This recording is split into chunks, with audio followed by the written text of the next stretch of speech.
Welcome everybody, my name is Learner Guy Trace Dayton, here with another ranking video. It's kind of been the most requested video on my channel so far on a lot of the other things that I've been doing. So I figured, why not? I'll give it another shot. And today we have Stranger Things seasons 1 through 3 ranked. As you can see, I have my Stranger Things shirt on, I'm ready to go, so let's do this. Now, my criteria for ranking all of these seasons are as followed. Its significance to the plot, the overall plot, how each season affected the overall plot, my general enjoyment of each season, so I better have some laughter, things like that, some jokes, and some memorable moments throughout the season, I guess, as well as the overall character introductions, how much I like them in each season. Each season you were introduced to new characters, and one, with their relevance to the plot, and two, with just the overall how much I enjoyed them as a character, and three, mainly as just basically the villain of each season. I don't know, the Upside Down is kind of like all one big villain, but in each season you kind of had a different aspect of that villain, so I'm kind of ranking it on how much I enjoyed the villain aspects of it, because I love a good villain. So let's go into it. So voila, my first is Stranger Things Season 2 is my least favorite season. I know it's bad because I'm wearing the Stranger Things Season 2 shirt, but really I think this was the only season of this list that I wouldn't say I didn't enjoy it because it's good TV, but I didn't really think it was the best. And there's a couple reasons why I think that.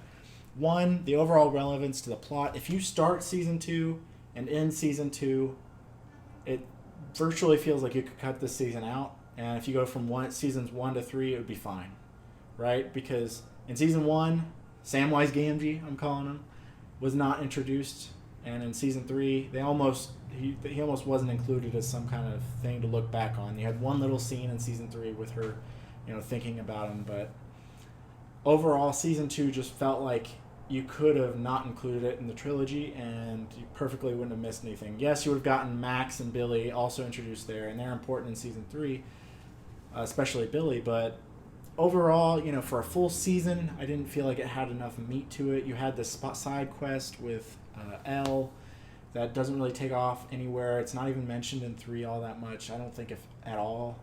I just felt like this season could have been a lot better. And the ending just kind of fell flat to me. They were dancing and nothing really happened. In the end of Season 1, you got Will back. At the end of Season 3, it felt finite, like you felt like they were preparing for the ending of Season 3, to be the end of Stranger Things in case, because Netflix cancels all their series after 3 seasons, really. So they were preparing for that. And it just kind of felt finite, like this is where the story ends. And so really Season 2 is just forgettable, and it was the only season that, I won't say I hated it, because I like Stranger Things, all of its seasons. It's enjoyable TV, but it definitely, I wouldn't say, I would not put it in a positive light. I would kind of just put it in a meh light. So with that being said, the next on my ranking list is Season 3. So Season 3 is kind of this middle ground. I really enjoyed it. Like, out of all 8 episodes, I felt like, for me, this season was the only time where I binged the entire, 8 episodes on a weekend. I could not put it down. I love how comedic it was. It just felt like it was very comedy heavy compared to the other 2 seasons. It was just a very funny season where I just wanted to watch more and more and more. So for that reason, I just had so much fun with this season. And then, spoiler warning, how Hopper supposedly dies. We don't know because of the end credit scene, but how he died and Billy died, and there was a lot of characters that died this season, and it felt impact. For the short time that I knew the Russian, I really, really felt sad that he died, and they did a really good job of establishing that type of character in 3 or 4 episodes. I really liked them all. I really liked everything else. I really liked Robin as the new character. She was probably my favorite new character ever. I think she's my favorite character in general. I just love her. I love the will they, won't they with Steve and her, and it turned out that she was apparently gay, and that's fine, and you have friends like that. I like that they did that in that way. It kind of sucks because I was really shipping them, so just in a general format, I wanted Steve to have that girl, and they really, I really had good chemistry on camera together, so I was really kind of hoping that they would be together. I liked that they did that format, but just for my own sake, I was like, oh man, they had such good chemistry together. But I love their arcs. The only character I really don't like is I don't really know her name, but one of the main guys squad's sisters that was with Steve and all of them. She was just really annoying. For 10 years old, she was just the most obnoxious. She was one of those, like, are you parenting her well? I mean, she's intelligent and that's cool, but she was just really bratty, like really, really bratty. It really made me annoyed. The way she treated adults was just awful, and especially the way she treated Hop in one of the final scenes with him. It's just like, I don't know. She just rubbed me the wrong way the entire season.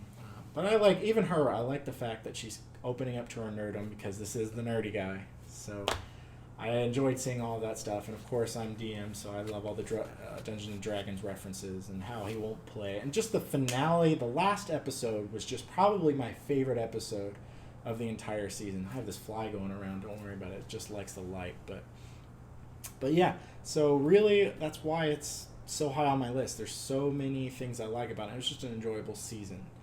And with that, you've probably narrowed it down because there's only 3 that season 1 is my favorite season. And I'll tell you why. Season 3's villain kind of fell flat for me. It was the same thing as 2. And that's really, on my 3 categories, one of them was a strong villain. I felt like the villain was almost the weakest in this season, and the reason I say that is it's just a rehash of what was in 2, and a lot of the times in this format of seasons 2 and 3, and 1 as well, you have all 4 or 5 different plot threads going on, and then they all kind of lead up to the last episode where everyone comes together. And that was cool in the first season. That was even cool in the second season. But by the time you got to the third season, I was like, oh, okay, they're finally getting together in the last episode. I wanted them to stay together. I wanted more people to stay together. And I get that you need to explore different options, but it was the same format coming together, the same type of format. And that's why people, your take might be that you love that about Stranger Things. You don't want them to change it. But I kind of wanted them to mix it up a little bit and not have everyone go off on their side adventures and then come in the very last episode. You know what I mean? So yes, that's the main reason why 3 is below 1. The reason I love 1 so much was at the time, it was an original idea. You had 80s nostalgia. I liked the villain probably the best. I love the mystery of how to find Will. It was so intriguing. It was so amazing. I liked the character of Jim Hopper and finally him taking an L at the end. Again, season 2 clarified on that, but again, you could literally take out season 2 and I feel like mostly it wouldn't affect the series, and except for Billy. So yeah, season 1 was just completely new ideas. It had the mystery, it had everything that I liked, and I wasn't so familiar with the go off and do your separate things and then coming back. I love Steve as a character, I love all these people, but I also liked the first season to kind of explore that I love Steve's character in the first season because that's really when he made a shift. He was a terrible person, and in season 2 he made more of a shift too, but it was really him being as awful of a person as he was, coming to this middle ground person in season 1, and I really like that aspect of him. Steve is one of my favorite characters. I like the D&D references in the beginning. They need to have more in D&D references. I'm a nerd, as you can tell, so I really liked all of that. And yeah, it just brought me back to the days where I was playing D&D with my friends, and it was really a nostalgia. And this was when they were kids. And season 2 and 3, they kind of became more into bratty teenagers, and that's fine. It's fun, but I don't really like the chemistry of these kids as much as other people might love. I know it's kind of an unpopular opinion. That's what my channel is all about. I'm not trying to be unpopular for for popular's sake. But I just really enjoyed kind of the conversation that they were having with each other a lot more in season 1, and their ability to find Elle, and who is this Elle character, and how will we find Will, and there was just so many mysteries at the time. I just remember I didn't have any real complaints about season 1. So with that being said, that's my ranking.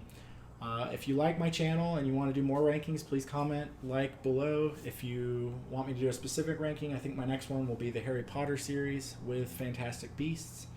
I really hope you enjoy it. If there's anything specifically you want me to do, please let me know. And with that being said, please stay nerdy. Bye.